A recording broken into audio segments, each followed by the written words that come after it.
How's it going, guys? So today I wanted to make a video that's a bit different. I want to make a video about how much it costs to basically travel for a year, or travel around for a year. Because I've had a bunch of friends that message me or are saying wow, you've traveled so much, isn't it expensive? How much does it cost? What's going on? So I thought I'd make this video as kind of an educational piece, because I guess there's a lot of people that don't know, how much does it cost to go to these countries, and what do you spend money on, basically. So I thought I'd make this educational video. And I want to start off by saying this is not some kind of flex, wow, I've traveled so much, or wow, I've spent this money. I'm sure for some people this amount of money will be a lot, and for others they'll be wow, that's so cheap, I can also travel. So it can serve as some kind of inspiration to show that, traveling is not that expensive. But yeah, everything is relative, so I don't know. I have this Excel sheet, and basically we're just going to go through here month by month, and I'm going to show you what I spent money on, and yeah, how much the total costs of the different countries I've been to have cost. So then yeah, if you're planning to go to Thailand, you're planning to go to Indonesia, then this will give some idea. And I should also just say that I think in two languages, I think in Danish and English, so some of these notes you can see they're in Danish, but I've tried to translate the most important ones to English, and then yeah, I don't know, half of them were in English anyway, but I'm lazy and there's a lot. So anyway, let's get right into it. So I'm starting it off in February, because that's when I left, February 2022, and then we will end it in January 2023, so we'll do a full year. But yeah, so I started off going, also here you can see, so this is Danish currency, and then I just converted it to USD because everyone can understand USD. I think the euro is the same basically. So started off going to Sri Lanka, where I was with 5 friends and we were there for 2 months, and this is the rent in the first apartment. It was a villa. Also I should say yeah, I'm just going to highlight the most important numbers, and then everything else you can look at or care about if you want, I don't know. But basically this was the first villa. I would say this is expensive for Sri Lanka. It was a very nice villa, breakfast was included, you do not need to do this. And then flight, I mean flight is flight, it's okay price I think. Then I went to Georgia for 3 days. That was a layover before Sri Lanka, so that's actually the start of the trip. Alright, so yeah, the start of the trip was Georgia. We spent 3 days there in Tbilisi, and it cost $100. I don't have a good overview of what I spent money on, because I think my friends basically just paid for everything and then I paid them back. But it was essentially alcohol, hostel, food. Food was incredibly cheap, incredibly good, and yeah, there's not that much to say. Then we get to Sri Lanka, you can see it here. Oh, here you can actually see what I spent money on. So it's COVID test, cocktail, dinner, trains, bread, candy, beer, yeah.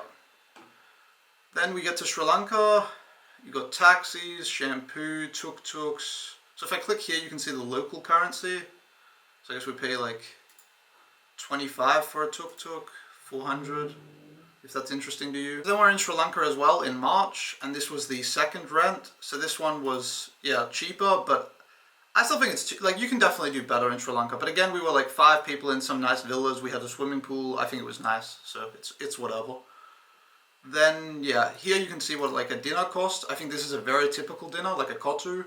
So $2 for dinner in Sri Lanka. I think that's quite good. I mean, here you have one for 5, but I think that's probably a much nicer meal. If you go, let's see, yeah, your average kotu is 600, which their currency is crazy. $3, and then you have some hotels here. What else do we have that's interesting? Oh, so I did the visa. The visa for Sri Lanka was quite expensive. I think I had to get it twice because we were there for 2 months. Alright, so the total cost for Sri Lanka was basically for 2 months. We had the rent, paid almost $1,000 for 2 months. Then you had flight, that's the one flight to Sri Lanka. And then you have food and activities, which is a pretty broad term. I don't this includes going to a waterfall, having a driver, driving from one city to the other city, all activities basically. And yeah, you have the total cost, $2,200 for 2 months. So I think that's decent. So while I was in Sri Lanka, me and one friend decided to do a quick spontaneous trip to India. So here you also have the cost of that. Basically, let's see. So this is probably like an average lunch. Oh, actually that's a bit expensive, but yeah, $5.70, so $7.70 for lunch. You can definitely do cheaper. I would say you could do probably half the price sometimes, but it depends. Then we have transportation. We paid some expensive private driver. This I know you can do it cheaper, but it is what it is. Hotel and SIM card. Hotels. Taj Mahal was quite cheap. What else do we have? Like lunches, drinks, hotels. It's very basic stuff, you know. We have a safari we went on, so that was also, you know, an activity. Let's see.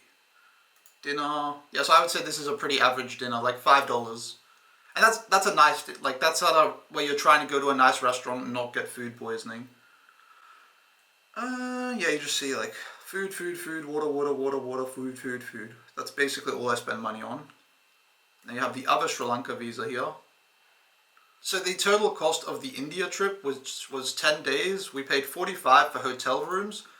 If I was going to India again, I would not do this. I would pay twice or 3 times as much because we stayed at the worst hotels. We didn't have running water for 10 days and it was also just like really sketchy. Nothing happened to us, but I think one of them was in a bad district, and if you're in India, you should try to be safe and yeah, not get in trouble. So I would pay 3 times as much and stay in like a nicer hotel where you're not like unsafe and it's not as dirty. But yeah, flight was, I mean, it was okay. I don't think it's necessarily cheap, but yeah, it was fine.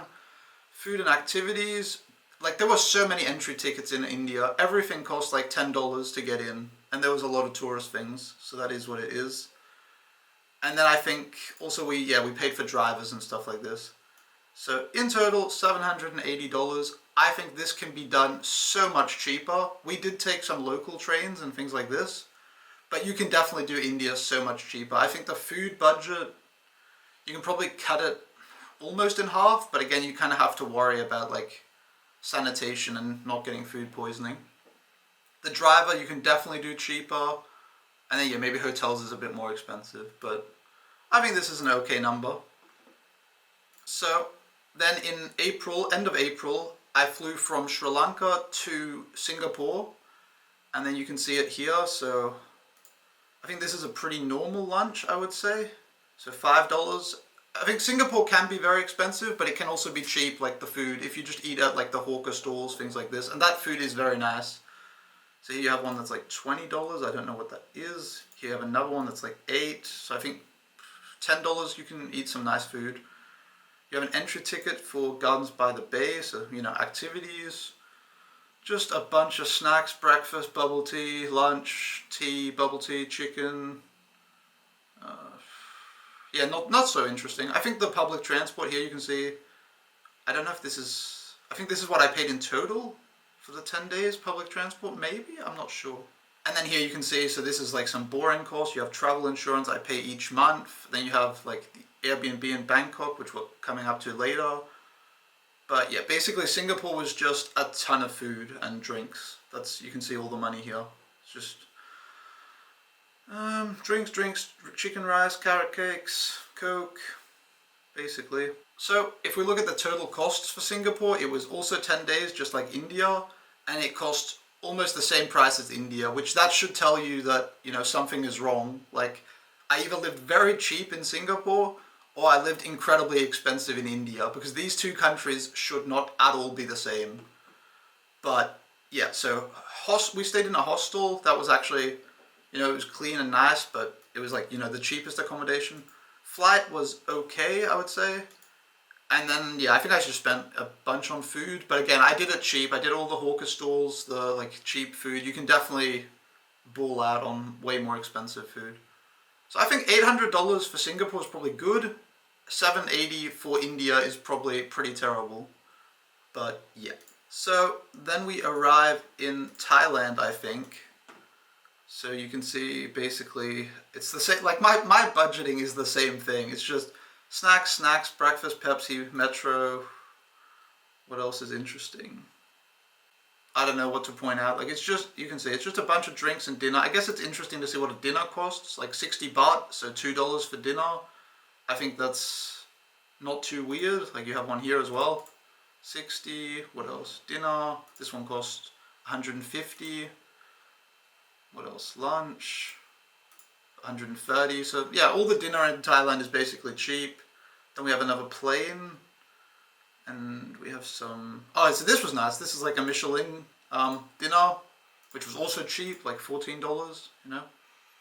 What else? So this was a fancy one as well. Like we went to a Michelin 2-star restaurant. We paid $140, which again... Oh, I just noticed it says yen, by the way, but it's USD. But yeah, $140 for a 2-star Michelin restaurant. I think it was like 8 courses, so that's quite good. So 460 baht.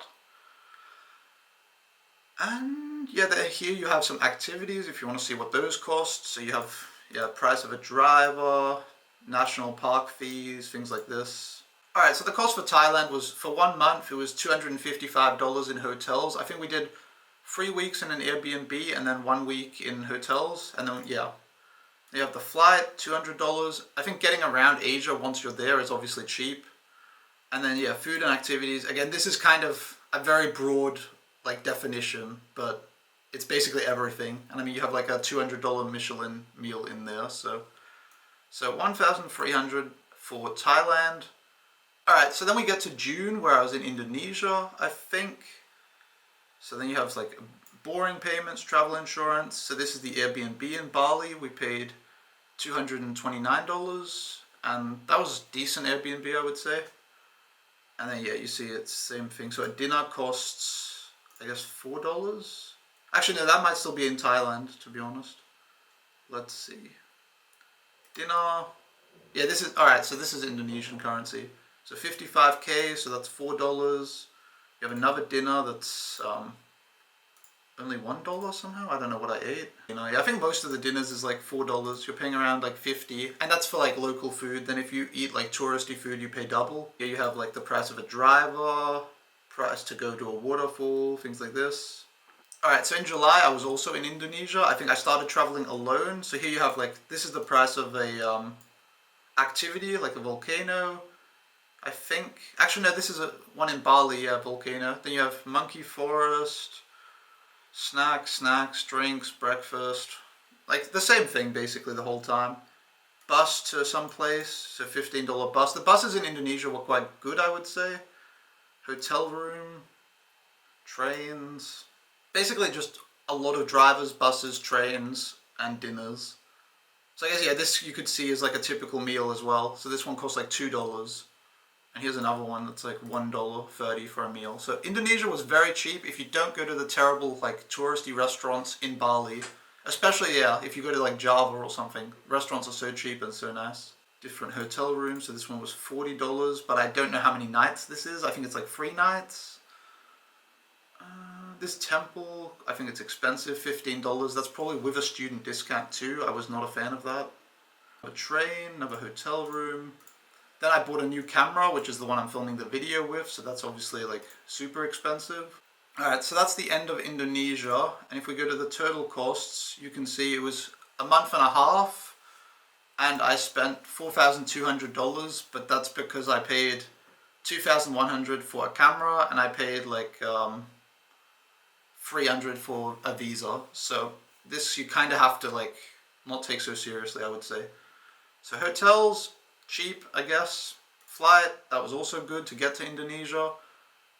And then yeah, the food and activities is obviously skewed by the camera and the visa. But I think in general Indonesia was incredibly cheap if you didn't do like the smoothie bowl Instagram Bali thing. Like if you just ate fried rice, local whatever food, it was so cheap. And I think the trains, buses, things like this, traveling around Java was also quite manageable and nice.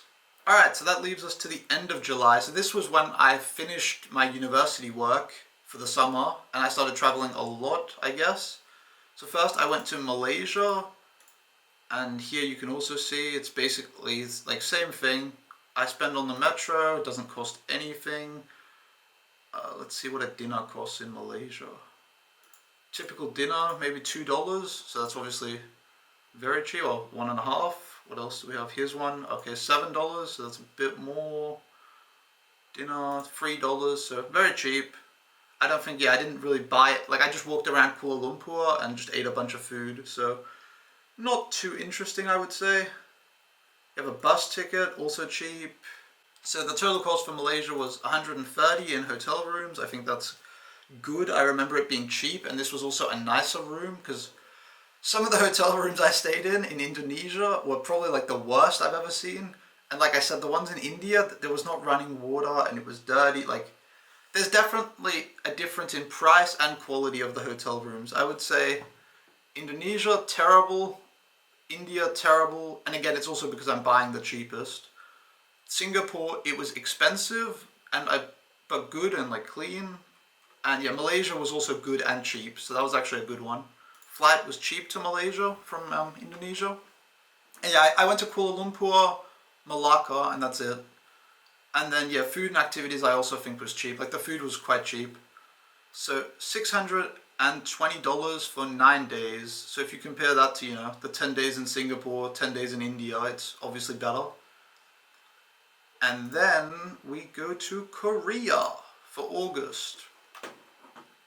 So in Korea, I stayed at a friend's place, so that's obviously a huge discount. I obviously save on the hotel, especially because I think hotels are expensive in Korea. But yeah, I had to take an expensive PCR test. That was not a good one. You have SIM card cost. Then dinner, $8. I think that's quite normal, I think. Then I went to a 3-star Michelin dinner. That was super nice. That was $215, so that's obviously expensive, but it was nice. Another dinner here is $8. I think $8 is okay. Like 10,000 won. I think that's quite normal. Then I went to a concert as well. That cost $120. Yeah, it seems like all the lunches and dinners I ate were quite cheap. Like, I remember it as being between like 7,500 to 15,000 won, depending on like what you're eating. And then obviously here you have like a Korean barbecue that's a bit more expensive. But yeah, generally it was okay. So that's the end of Korea. So in total I was there for 11 days, and yeah, accommodation was free, so I obviously saved a lot. Visa, I didn't need a visa really. I needed something on arrival, but it was cheap. Flight, okay. And then yeah, I guess the food and activities in Korea was expensive because I had the $200 dinner, $120 concert, and then I think Korea is just not cheap. Also, when you're buying just like drinks in the supermarket and stuff, it is other prices than like for example Malaysia or Indonesia especially. So 1,000 for 11 days. So that actually would have been really expensive, I guess, if I had also had a hotel. But again, I had a lot of fun. I just did all the activities. So then we go to Vietnam. So you have visa again, $28. You have data. And then Vietnam was again very cheap, I think. So this is like a tour. This is like an activity. $20 for that. You have lunch, $4. That's probably like a pho, I would say. Some kind of pho or noodles. And then yeah, the banh mi's, I mean, they cost nothing. It's like $1.50, $1.20. What else? Yeah, $5 lunch, and that's probably actually more on the expensive side. And then I think in Vietnam I had some domestic like plane tickets and things like that, so that obviously cost. Yeah, I think not super interesting here, just like the cost of a coffee, $3, some kind of prison museum activity, banh mi, $2. So you can kind of get an idea for the prices. It was very cheap and chill, I would say. Just for context, I was in like 4 cities, I think. I was in Ho Chi Minh, Hanoi, Hoi An, and one more, I don't remember, but something like this. And yeah, I was there for quite a while, so you can just see I lived off banh mi, smoothies, and random garbage. Alright, so the total cost for Vietnam, so 19 days, was $938. So obviously, yeah, I'm almost double the time as Korea for like less.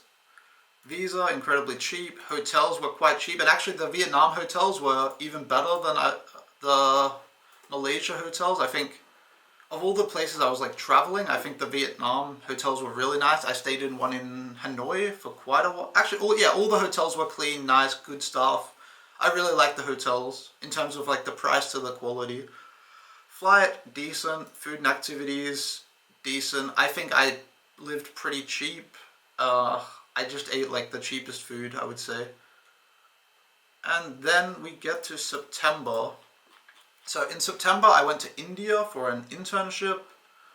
So yeah, I got travel insurance here, the flight to India, I got a visa to India, then SIM card, all these boring costs. So then when I first arrived in India, because I was doing the internship, I had to pay for some very expensive Airbnbs, which was like, it was just a room in someone's apartment. It was complete trash, some of the worst accommodation, and it was incredibly expensive. But I could not really avoid this, so it is what it is. And then, I mean, I've already shown you basically traveling India, so the prices are, the same. You get a dinner for like $4, and yeah, you could do that a bit cheaper, I guess. And then I had to go back to Denmark for like a visa situation, so that was really expensive. That cost 1,000. I'm not too happy about that, but it is what it is. So then I'm in Denmark for a bit. Then I came back to India, got another visa, and then basically just, I don't know, daily life, groceries, bus, metro, whatever. Nothing too interesting. And then I think October is the same. So October I got an actual apartment in India, and I paid 165 per month, and I think that was good. Like the room was nice, there was a big living room. I lived with one roommate, but yeah, that was a good one. And then, yeah, I don't know, you can look at these, like, this is just whatever. Like snack, 35 cents, drinks, whatever, lunch, $3, pretty basic stuff. I went to Goa on holiday, that was incredibly expensive. I think hotels in Goa were expensive, I think the plane to Goa was expensive, I think everything there was just expensive. So that's an example of like an activity, like $20 for some snorkeling thing, which was not actually that good, but that's beside the point. Alright, so this one is nice. So I went to a like really fancy restaurant. It was like 14-course meal, and it cost $70, which I think is incredibly cheap for 14 courses. The sister restaurant has a Michelin star in Dubai, but they don't have in India. But yeah, it was really, really nice. So that's a good one. That's probably one of the more expensive things I did in India. And then if you go to November, it's basically just the same thing. So apartment, insurance. I did like a small trip with friends, like a weekend trip. That was very cheap, $20. Like you can definitely do stuff cheap in India. And what else? I did another fancy dinner. This was like a 10-course meal, $50. What else? Alright, so stop recording in the middle of this, but basically, yeah, December, same thing as the other months. I don't think there's any like interesting expenses. I have a plane ticket to Taiwan. I had, normal dinners, things like this, breakfasts, whatever. It's not that interesting.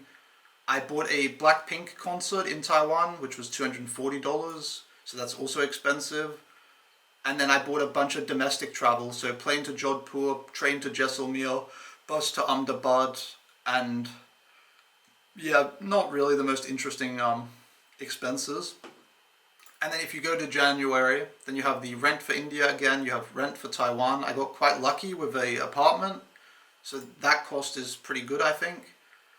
And then you have, yeah, traveling here in India. So I went to Jodhpur, Jaisalmer, Ahmedabad. And yeah, I think it was okay. I don't think there's any really interesting. Like here you can see hotel costs. So like $14 for a hotel. I paid $70 for a desert safari, which was like 4 days in the desert with like a private guide. So I think that's pretty cheap. And what else? Yeah, $17 for hotel, $40. Not the most interesting. Here you can see like the cheapest haircut I've ever had. So $1.50 for a haircut. That was actually a good one too. And yeah, that is the end of India. So if you look at the total costs, it's obviously a bit different because I'm more or less like living there. But I paid $433 in hotel costs, $638 for an actual like apartment, and that was pretty good. I think it was cheap, like big, spacious, whatever. Visa is expensive. And then the flight was obviously expensive, but that's because I'm counting the flight I bought to go back to Denmark. So you could basically subtract 1,000 here. Then you have like daily life, food, activities. Again, this is a broad term, but yeah, 2,500. So I think India, 4.5 months, 5,200 is not too bad when you consider like I did the traveling in Goa, which was expensive, and then I did all those ending ones. and I ate at like the two fancy restaurants, and I had to go back to Denmark. That was a big expense, I guess. So that brings us to the last part of the year, or I guess the start of 2023, but the last part of the year of traveling. So I went to Taiwan. You can see basically I would say bubble tea, regular costs $2.36. I bought a lot of bubble tea. Then you have dinner. I think this is a pretty normal dinner, $4 for dinner. That's pretty normal. Danbing, so that's like normal breakfast, $2.36 as well. So I basically just lived off danbing, bubble tea, and like some cheap dinner. And that was my time in Taiwan. And then if you want to look at it here, I was there for half a month in January, which I'm counting here, and 3 months in total. And yeah, apartment, $250, flights, $190 to go to Taiwan, and then 400-ish in daily costs. So I think that's pretty good. So that brings us to the total costs of 1 year of traveling from basically February 22 to 23. So I paid 3,500 almost in rent, which I think is very cheap. Again, stayed in some nice villas, had the apartment in India, which was cheap, so that was more long term, and then yeah, a bunch of hotels. Then you have flights, 3,600. I have trouble gauging if that's cheap or expensive. I honestly don't know. I will say you could, like if you're traveling, you can basically subtract 1,000, because I paid 1,000 for a return ticket to Denmark for my visa issues, which normal people would not have to do, so that obviously makes it a lot cheaper. And then daily life, 10,700. I don't really know about that number. Like you can subtract 2,100 for the camera, because that's, again, normal people are not buying. And then yeah, I bought an expensive concert ticket, $240, and then 3-star Michelin meal, probably also don't need to buy. What else? Yeah, the nice meals in India. So I think this number you can definitely get lower, but I will also say that I stayed in some very cheap hotels, and I also ate some very cheap food. So I honestly think the numbers are quite okay. So yeah, in total, 18,000, and yeah, you can subtract this. You can make it a bit lower. I'm sure you can travel cheaper, but that's what it cost for me. I hope you enjoyed watching this video and getting some kind of like insight into what it costs to travel to different countries and the expenses. Or if you just learned that I drink a lot of like bubble tea and eat random food, that's also nice. So yeah, I don't know. I hope this was entertaining, interesting, insightful. You can tell me how much it costs to travel to different countries if you have any numbers. That's interesting to see. And yeah, thanks for watching. Peace.